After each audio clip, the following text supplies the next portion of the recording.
आज़ाद होने के बाद जो 1962 में होमगार्ड संगठन की पुनर्गठन किया गया और तब से लेकर प्रदेश के अलग अलग हिस्सों में, केंद्र शासित प्रदेशों में होमगार्ड की जो है हमारी टीम जो होमगार्ड का हमारे जवान जो पूरे देश भर में सेवा दे रहे हैं। और 1962 में सेवा की भावना, साहस और देशभक्ति की भावना का संचार और राज्य की कानून व्यवस्था, सामाजिक आर्थिक सुधार के लिए करने के लिए जो है होमगार्ड के जवानों के लिए विशेष तौर से जिस प्रकार से आगे प्रोविजन करते गए, पहले ट्रेनिंग वाला प्रोविजन बहुत कम होता था, फिर उसके बाद होमगार्ड के जवानों को ट्रेनिंग के माध्यम से उनको अपडेट करना, सारी व्यवस्थाओं से, कानून से संबंधित दूसरी सारी चीजों से व्यवस्थित करना, उन सारी चीजों के लिए काम करने की दिशा में आगे व्यवस्था जो है वो आगे होती रही। और उसके कारण जो है होमगार्ड का जवान हर तरह से पुलिस के जवानों के साथ जो है जिस प्रकार के काम करने की जरूरत रहती है, उन सारी चीजों के साथ वाकिफ होकर के अच्छी तरह से परिचित होकर के काम करता है। हमने कोशिश की है हिमाचल प्रदेश में हमारी सरकार आने के पश्चात हम होमगार्ड के जवानों के लिए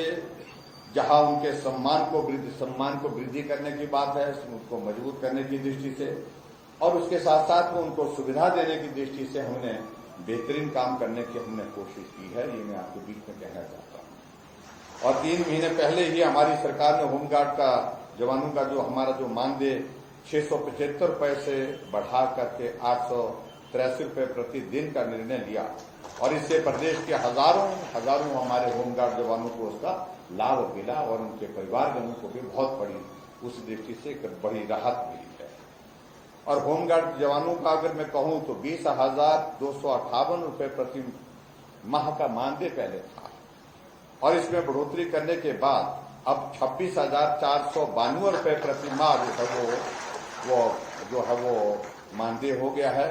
और इस तरह मानदेय में प्रति माह की जो इंक्रीज जो है वो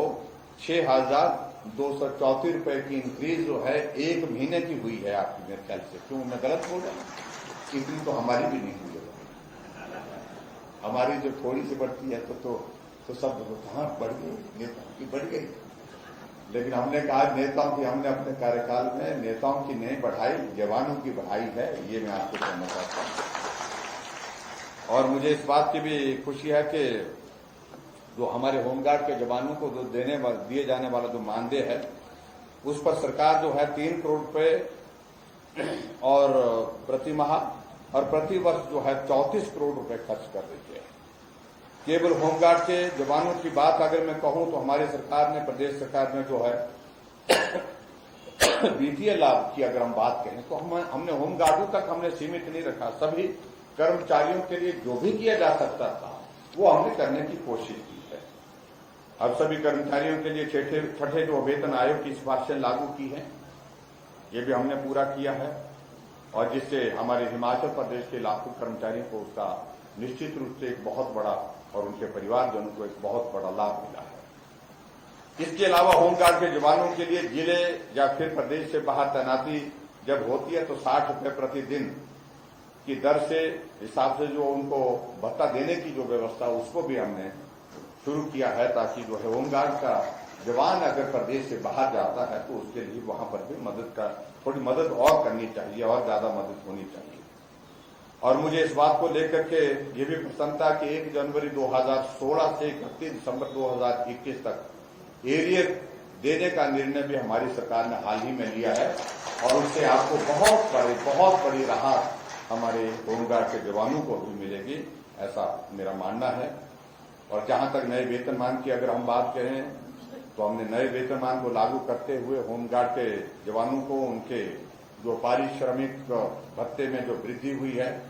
उसके लिए भी मैं आप सबको बहुत बधाई देता हूं। और नए वेतन फार्मूले के अनुसार जो बेसिक सैलरी पर 31% जो है डीए और 30 रुपए ढलाई भत्ता वो भी हमने शामिल करके जो है एक और राहत उस दृष्टि से और मदद करने की हमने कोशिश आप सब लोगों के लिए की है। और उसी तरह से आगे बढ़ करके हमारी सरकार ने गृह रक्षा विभाग में अवैतनिक पदों पर तैनात होमगार्ड के रैंक भत्ता में भी बढ़ोतरी की है और इसमें कंपनी कमांडर से लेकर सेक्शन लीडर तक के रैंक भत्ते में बढ़ोतरी, उनके भत्तों में बढ़ोतरी की है। और मुझे ये बात को कहते हुए प्रसन्नता है कि हमारे होमगार्ड के जवान जहां भी जिस रूप में भी उनको जिम्मा दिया जाता है काम करने के लिए, उस जिम्मेवारी को बहुत बेहतरीन ढंग से निभा रहे हैं।